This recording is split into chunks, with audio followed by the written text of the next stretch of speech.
Alrighty boys, it's 3:15 here. I got up at about, I'd say about 1:30 and got into a Skype call with the guy that I'm doing a live show with tonight. Tommy Talks.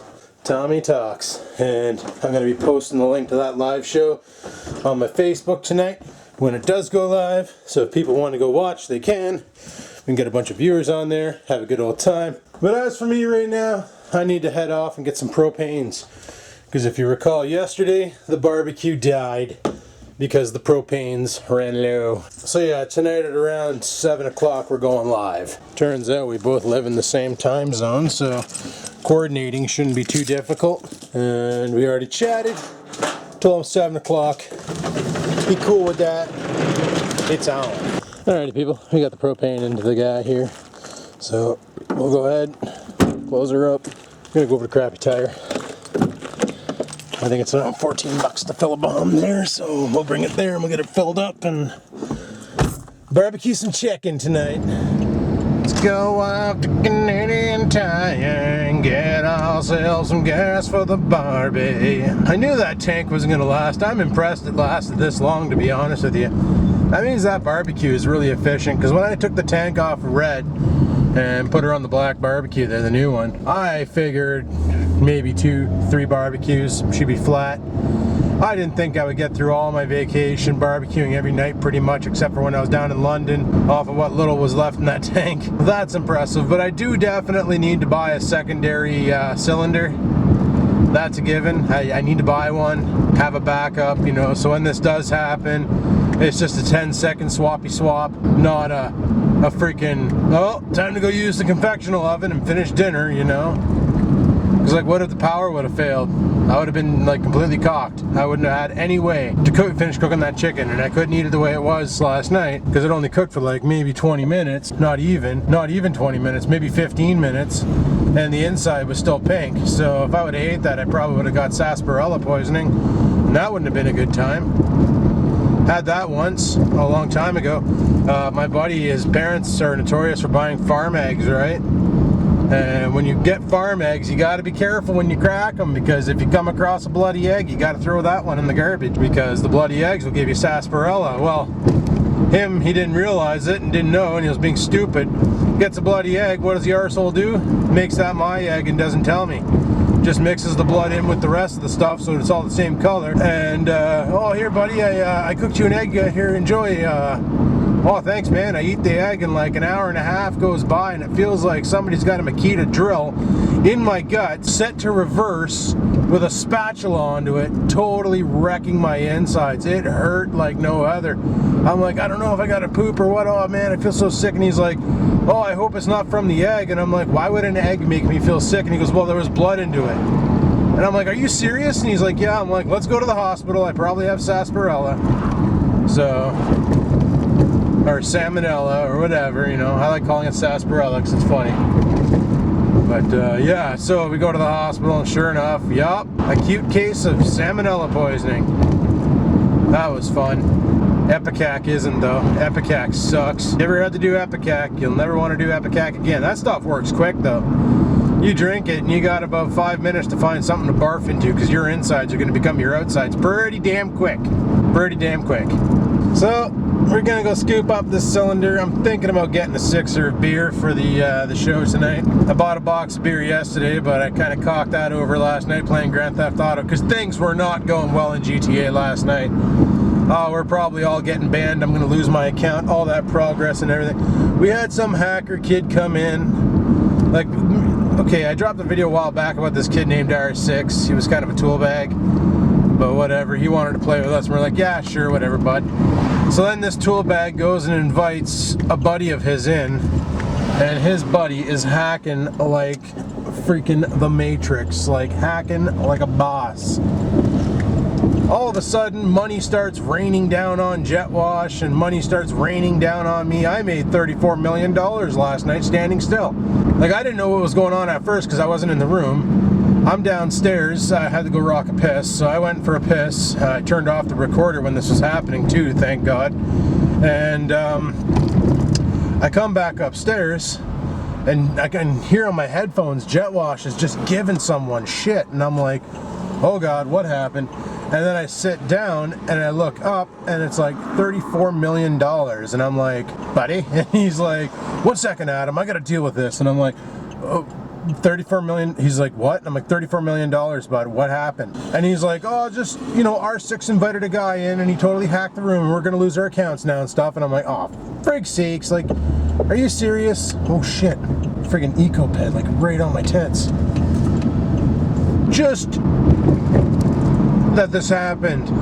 And I was like, so what do we do? Like, do we and he's like, well, there's nobody to contact. You just wait until they take all the money out. And he goes, get ready. He's like, Adam, didn't you just do an infuse of cash into your account? And I said, well, no, for a while. I had like $500,000. And he's like, get ready. I'm like, why? And he goes, you're not going to have that for long. He goes, last time this happened to me, which was about a month ago, I think he said, when Rockstar caught up to it, they drained his account and left him with $5,000. And when it happened to JetWash last time, he just finished putting a $50 Sony card into his game to get $3.5 million. Literally, that money was gone because of some goof hacker who had to be a dick and ruin the fun for everyone. Like, part of the game is doing missions, and holy shit, there's like 2 freaking Chrysler. Look at this friggin' Matrix. I don't even know if the camera's getting it, but there's 2 Chrysler minivans over there, the Chrysler Countrysides or whatever the hell they call it. Town and Countries. Like, identical. See? The Matrix, people. There's a glitch into it. There's a 3rd Town and Country. What is this, Town and Country time? Frig sakes, like 3 Town and Countries in one spot. There's got to be a law against that. But yeah, so this arsehole comes and just ruins the day for us. Like, last night was pretty good time. We were having a good time in the chat room, and we did a couple fun things in the game, and we were acting a fool and stuff, and then all of a sudden this asshat comes in and ruins it. And from that point on, the game took a shit. Like, I wasn't feeling it anymore, JetWash wasn't feeling it anymore. It was one of those, well, you know what, let's just shut her down and, you know, we'll call it a day, because this is cocked. We're not having a good time anymore. Well, I wasn't having a good time, but I was at first, until that happened, and now realizing that, well, all my hard work and dedication and all those heists, and you guys seen how much fun those heists were. Yeah, right, fun my ass. They sucked. But, like, they were alright. They paid good, but sometimes you get a bad crew and a good time becomes a bad time very, very quick all the time. You know what I'm saying? So, yeah, because of that nonsense, like, it just kind of got boring. But you get a lot of money out of it, and we did them all, and I made about 800,000 bucks off of that, and I had about 500,000 left after I souped up all my cars. Actually, you know what? I'm not going to turn here. We're going to go straight, and we're going to turn up there. Oh, don't hit me. Oh my goodness. Oh my goodness, people. I just sharted. Oh, so scared that truck was going to hit me. So yeah, a good time turned into a bad time really, really, really super fast. Anyway, we're down here at Crappy Tire. I should go park by the propane cylinders just to make it easier to get fuels for the BBQ. So we'll come down yonder, and we'll go and scoop it up, and then probably gonna hit, I don't know if the beer store or the LC, which one should I hit? Probably the LC. The LC's closer. So I'm gonna throw my car right here in front of this EEP, because the J is silent. Ooh, puke in my mouth, and let's go get some propanes. Well, that's not too bad. It only cost me it was $13.47 with taxes to fill my propane tank, where if I would have done like everybody said on Facebook, I'll go to the 5th wheel, which, you know, big thanks for telling me where to go to get propanes, but it was actually cheaper to come to Canadian Tire than it was to go to 5th wheel. Any other day, mind you, 5th wheel is where to go. Right now, it's just because Crappy Tire has a deal on the propanes. $13 fill or something like that, $12 fill. I don't know what the hell. It's $13.49 after taxes, so that's a pretty good deal. And I bought myself a can of Fruitopia juice because it looked purple, and I like that. I like grape juice. And I love Fruitopia, even though it's all just sugar water. Okay, so we're gonna head over to the LC once traffic giddies up and goes. Yeah, the problem with going to the 5th wheel though is it's way the frig out there. Like, do you guys remember when we used to go flying with cat piss? Like back in the day, we used to go to the airport and fly with cat piss. Not the airport, but the RC airport, if you will. Well, the 5th wheel is way the frig out there. It's like across town, far away, good 20-minute drive. Would have cost me about $5 in gas to get there, on top of other fuels to purchase. And yeah, it would have been a more expensive fill to make that run, but once Crappy Tire no longer has their propane filling, hey, look at that, another propane tank. That's what my one buddy said. He's like, well, doesn't Walmart have their exchange, the automated exchangers? I'm like, well, yeah, you just slap your debit card into it and away you go, you know. You can automated exchange your tanks without having to ever talk to a person. And he's like, well, just go get a derelict tank, like one that will never be able to have a fill. Like, you cannot refill them, they're shot. He goes, and then, oh my goodness, that's not a speed bump, that's a speed hump. That's what he said. He goes, go to grab a tank and do an exchange at Walmart for a brand new tank of a derelict tank that'll never be able to be filled again because it's so worn out. And you can do that at any given time. My problem is I don't have a derelict tank, and the tank I have for the barbecue right now is in pretty good shape. Just the valve was 10 years old, but the tank itself is in mint. Like, I don't, like, some people leave their barbecues outside and water gets to them and they oxidize, and the next thing you know, the tanks look like a rusted up piece of crap, where like my tank is still white, it's just it's 10 years old and the valve failed. So that was the problem with that. But anyway, I'm down here at the LC, so I'm gonna go scoop up a sixer of beer for tonight's live show and barbecue. So I'll be right back. Alrighty, let's see if we can get out of here without getting crunched. So far so good. The LC is a busy place to be today, boys. So was Crappy Tire. Everybody in there was like, I don't, like, is it a shopping strategy for them to have available 13, 14 tills, but only have 2 running and massive lineups? Is that so that you're like, well, maybe I'll go walk around the store and look at other things and possibly grab other stuff and waste more money that I don't really need to right now, but gonna kind of do it anyway because I don't feel like standing in line? Like, what is the strategy to having 28 tills but 2 open? I don't get it. The logic for me is just not there. A bike in front of me sounds nice. Fuck, I remember when that used to be the right way in. Right beside me over to the Yonder region, there's 2 wrong way signs, eh? Fucking, there's another Town and Country beside me. Like, did everybody in North Bay buy Town and Countries? What's really going on? But I used to gas up at that station in McEwen because they sell the petrols with the green shit into it there, the ethanol. The green shit. The pumps are green. Anyway. And in my Trans Am, you get a good ethanol blend going in there, and fuel literally lasted forever. And I told my buddy Joe about it, and he tried it in his Fox body, and he couldn't believe the fuel economy he was getting. So we just figured ethanol was good and stuff, not realizing that we were actually sort of doing damage, because ethanol has a bad tendency of going squirrely on you when you let it sit too long.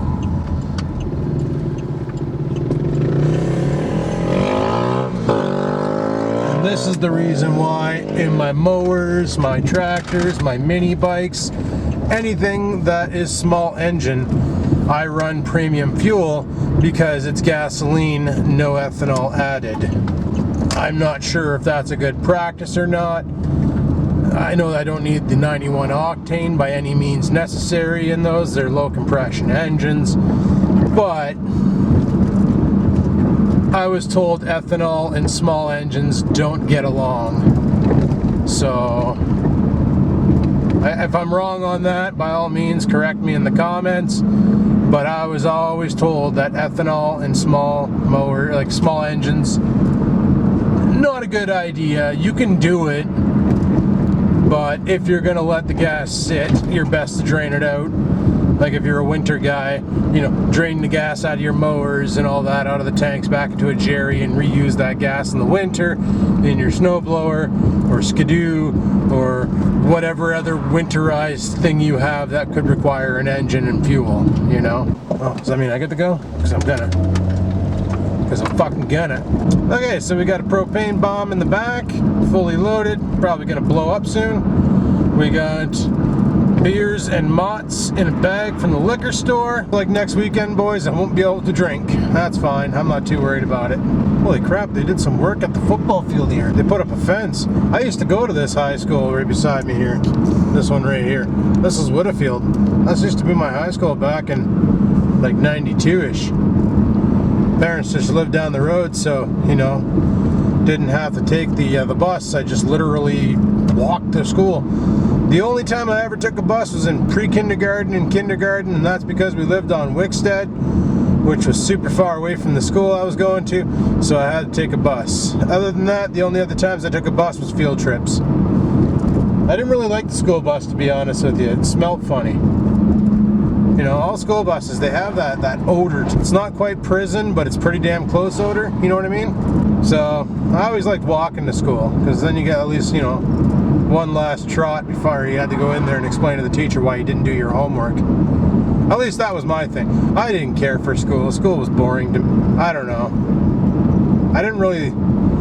I learned stuff. I shouldn't say I didn't learn anything, but I just found it to be mundane, and until I realized what school was all about, to me school was boring. But school was basically there to teach you how to learn. To teach you how to teach yourself how to learn. And how to figure things out and to use logic.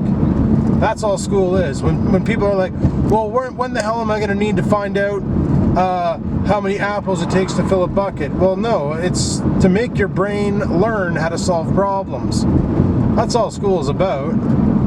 You're never going to have those equations in life, probably, unless you get into physics. The whole point of school is literally to educate your brain, to teach your brain how to think for itself and to produce results, you know? Oh, you come across a problem, you got this issue. Well, instead of just like laying on the ground and having a temper tantrum and crying about it, school is there to teach you how to teach your brain to figure out a way how to problem solve. That's all it is to me. Once I figured that out, well, school got different for me. School was actually kind of it. You just got to wrap that logic around your head with schooling, and it becomes a whole new ball game. Then you start getting A's and stuff because you realize the game they're playing. This vlog's all over the place today, and I do apologize, but anyway, let's go home. Got Oreo out here with me. He's just hanging out. Watch out, bud. So we got the propane tank on. Works. Awesome. This barbecue is so much easier to deal with than the red one, let me tell you. Alrighty, I'm gonna head her back in the house. Yeah, this is what I bought. It's, I don't know, I guess grape flavored? Oh no, apparently it's not. I don't know. Should be good. Oh, I'm walking like a robot right now. My back is just hating life right now. Oh my goodness, I could go for one of those massages. Like a big time go for one of those massages. We ain't got time for that. Let's get going on some barbecue. Alrighty, so what I did for veg was I took a potato, put some butter into it. I'm gonna cone this up, add some more seasoning. And we're going to ball this up like we always do and get it ready for the barbecue. I got a piece of chicken in the fridge, so let's get going on this. So tonight's poison to go with the barbecue is Bush. I've never had this kind before, so I'm hoping it's good because I got 6 of them. I was looking around for a sprinkler. Look what I found. Sprinkler. I don't know if it works. Probably does. Can't see why not unless it's rotten. So that's awesome. So I do have a sprinkler. I was going to go buy one of these. These are the kind that go left to right and spray like multiple jets out of that top tube. I'm having a little Sony problem here, apologize, but yeah, that's pretty cool. And I also found this apparatus. Hook it up to your hose and it's a watering wand. That's kind of neat, probably. Waiting for this chicken to cook. And yeah, she's coming along nicely. For anybody wondering, this is what I put on it. Montreal chicken spice. Doesn't say calories or anything onto it, but all I can really see it doing is jacking the sodium up. But I'm drinking beer, so I don't think I really care about sodium right now. Guess I did a lot of filming today because my battery's about to die on the camera. But that's the story of my life with this thing lately. Should have probably got out there and mowed the lawn today, but I want to hit her when I'm going to actually lay down the hydro seed. Next up, I got to get rid of all these tires. I'm not going to keep these. Well, I was thinking about, like, these two right here are 20-inch, 10-inch rims. If we take a little jaunt into the backyard and we come over to the romper has 20-inch or 10-inch rims. So Rex and I were thinking about putting them on this thing. I've never done a tire swap. Rex has all the forks and tools and all that for that, so thinking about stabbing them on here for romping, but honestly I'm thinking about still selling this thing because I don't know if I want to go romping with a tractor, to be honest. I'd much rather romp on a mini bike. It's funner. Alrighty, well, this is done cooking. Let's bring her into the house, pour her onto the plate, and see what we got. Oh, that's going to be a good supper. Alright, I'm going to go drive this into me and charge this camera.